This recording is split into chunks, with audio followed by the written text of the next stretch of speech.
प्रगति हमारे साथ लाइव जुड़ चुकी है। प्रगति, एकनाथ शिंदे ने इस्तीफा दे दिया है, अब नजर टिकी है कि आखिर किसके हाथ में महाराष्ट्र की कुर्सी जाएगी। क्या हलचल इस वक्त महाराष्ट्र में देखने को मिल रही है?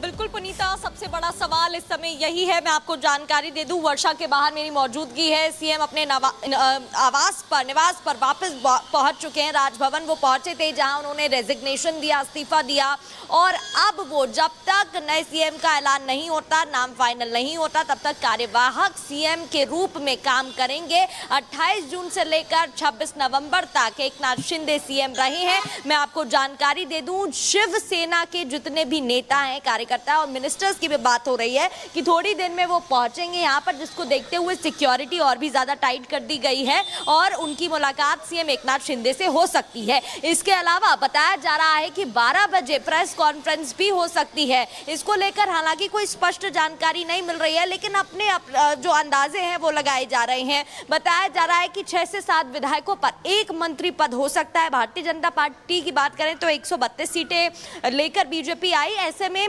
22 से 24 वहां पर दिए जा सकते हैं। तो शिवसेना की बात करें, और राजभवन के पास हमारे सहयोगी सत्यप्रकाश भी जुड़े हैं। सब कुछ हो चुका है और भीतर खाने की खबर जानने की उत्सुकता जो है पूरी दुनिया को है कि आखिर चल क्या रहा है, फ्रेम में कौन आने वाला है। क्योंकि आज इस्तीफा हुआ, कार्यवाहक मुख्यमंत्री बने रहेंगे, लेकिन अगला कौन होगा, तो जो नंबर्स आए हैं उसके मुताबिक तो चेहरा दिखता है, लेकिन उस पर मुहर कब तक लग जाएगी।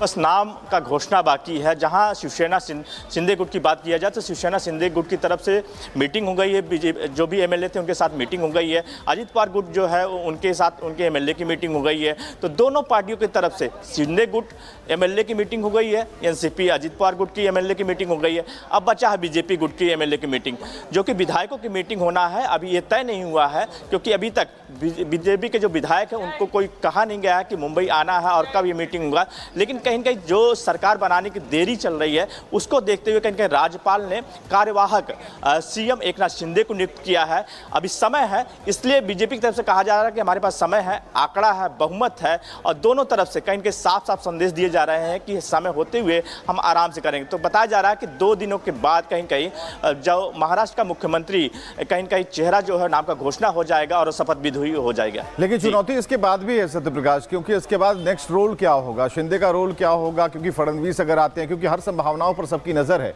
तो नेक्स्ट रोल क्या होने वाला है। क्योंकि जब कोई भी व्यक्ति अगर महाराष्ट्र जैसे प्रदेश का अगर मुख्यमंत्री है, उसके बाद अगर उनके पूरे युद्ध कौशल को अगर देखा जाए, चुनावी युद्ध कौशल को, तो उसमें उन्होंने अपनी उपस्थिति यहाँ पर दर्ज कराई है, नंबर्स आपने बटोरे हैं।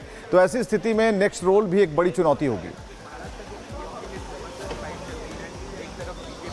जी हाँ, बड़ी चुनौती होगी। और देखना है कि बीजेपी की तरफ से कहीं साफ कब होता है कि सीएम कौन होगा। क्योंकि शिवसेना शिंदे गुट की बात की तो शिवसेना शिंदे गुट के जितने भी एमएलए हैं, जितने भी नेता हैं, वो लगातार डिमांड कर रहे हैं कि एकनाथ शिंदे को फिर से सीएम बना जाए। क्योंकि उन्होंने जिस तरह से 2.5 सालों में काम किया, उसको देखते हुए शिंदे गुट की तरफ से ये साफ तौर से कहा जा रहा है कि एकनाथ शिंदे को फिर से सीएम बनाया जाए। वहीं बात किया जाए तो एनसीपी अजित पवार के जो एमएलए हैं, जो विधायक, उनका साफ तौर से कहना है कि जो अजित पवार कहेंगे हम उनको समर्थन देने के लिए तैयार। तो कहीं साफ तौर से है कि बीजेपी की तरफ से क्या रुख होने वाला है, क्या फैसला होने वाला है, उस पर निर्भर है। जी बिल्कुल सत्यप्रकाश, बहुत बहुत शुक्रिया तमाम जानकारियों के लिए। चलिए आगे बढ़ते हैं और अब बात करेंगे उत्तर प्रदेश के संभल की, क्योंकि उत्तर प्रदेश के संभल में जो स्थिति बिगड़ी थी, इसके बाद सवाल कई उठ रहे हैं, और सवाल ये भी कि खंजर टू पत्थर, आखिर किसका ऑर्डर। जब सर्वे हो चुका था मस्जिद का, तो दोबारा सर्वे क्यों करा ये सरकार? ये विपक्ष के कारण घटी। ये संभल को बांग्लादेश बनाना चाहते। घटना को हमारे सर मन रहे हैं, जो बलवाई हैं, दंगाई हैं, जेल भेजा जाएगा, उन पर कार्रवाई की जाएगी।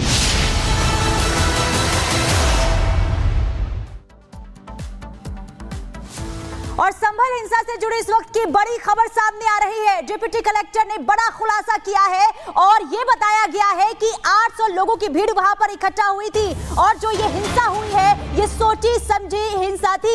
अचानक 800 लोगों की भीड़ वहां पर आ गई थी। ये डिप्टी कलेक्टर के एक तरफ। नमस्कार, आप देख रहे हैं रिपब्लिक भारत, आपके साथ मैं हूं श्वेता त्रिपाठी। पुनीता और विवेक भी इस बुलेटिन मेरे साथ मौजूद हैं। और सबसे पहले बात महाराष्ट्र की।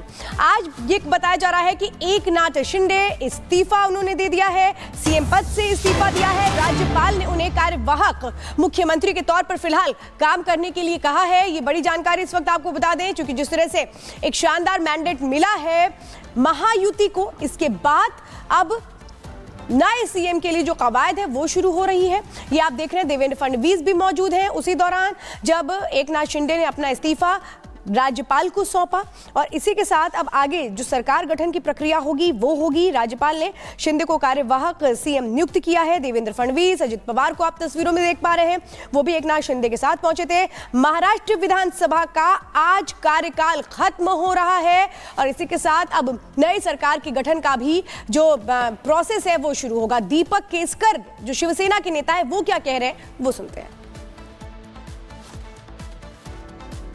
मुख्यमंत्री महोदय ने आज अपना राजीनामा राज्यपाल महोदय को सुपुर्द किया है और राज्यपाल महोदय ने उनको केयर टेकर मुख्यमंत्री के हिसाब से कार्यभार संभालने के लिए बोला है, तो उन्होंने आज से वो कार्यभार संभाला है।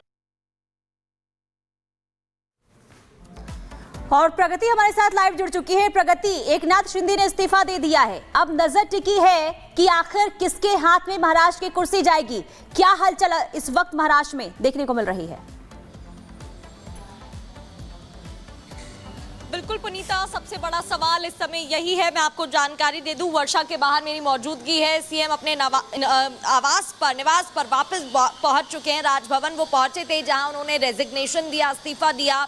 और अब वो जब तक नए सीएम का ऐलान नहीं होता, नाम फाइनल नहीं होता, तब तक कार्यवाहक सीएम के रूप में काम करेंगे। 28 जून से लेकर 26 नवंबर तक एकनाथ शिंदे सीएम रहे हैं। मैं आपको जानकारी दे दूं, शिवसेना के जितने भी नेता हैं, कार्यकर्ता और मिनिस्टर्स की भी बात हो रही है कि थोड़ी देर में वो पहुंचेंगे यहाँ पर, जिसको देखते हुए सिक्योरिटी और भी ज्यादा टाइट कर दी गई है और उनकी मुलाकात सीएम एकनाथ शिंदे से हो सकती है। इसके अलावा बताया जा रहा है कि 12 बजे प्रेस कॉन्फ्रेंस भी हो सकती है। इसको लेकर हालांकि कोई स्पष्ट जानकारी नहीं मिल रही है, लेकिन अपने जो अंदाजे हैं वो लगाए जा रहे हैं। बताया जा रहा है कि 6 से 7 विधायकों पर एक मंत्री पद हो सकता है। भारतीय जनता पार्टी की बात करें तो 132 सीटें लेकर बीजेपी आई, ऐसे में 22 से 24 वहां पर दिए जा सकते हैं। तो शिवसेना की बात करें, और राजभवन के पास हमारे सहयोगी सत्यप्रकाश भी जुड़े हैं। सब कुछ हो चुका है और भीतर खाने की खबर जानने की उत्सुकता जो है पूरी दुनिया को है कि आखिर चल क्या रहा है, फ्रेम में कौन आने वाला है। क्योंकि आज इस्तीफा हुआ, कार्यवाहक मुख्यमंत्री बने रहेंगे, लेकिन अगला कौन होगा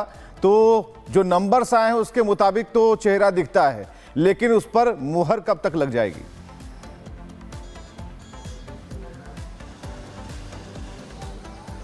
बस नाम का घोषणा बाकी है। जहां शिवसेना शिंदे गुट की बात किया जाए तो शिवसेना शिंदे गुट की तरफ से मीटिंग हो गई है। जो भी एमएलए थे उनके साथ मीटिंग हो गई है। अजित पवार गुट जो है उनके साथ उनके एमएलए की मीटिंग हो गई है। तो दोनों पार्टियों की तरफ से शिंदे गुट एमएलए की मीटिंग हो गई है, एनसीपी अजित पवार गुट की एमएलए की मीटिंग हो गई है। अब बचा है बीजेपी गुट की एमएलए की मीटिंग, जो कि विधायकों की मीटिंग होना है। अभी ये तय नहीं हुआ है, क्योंकि अभी तक बीजेपी के जो विधायक हैं उनको कोई कहा नहीं गया है कि मुंबई आना है और कब ये मीटिंग होगा।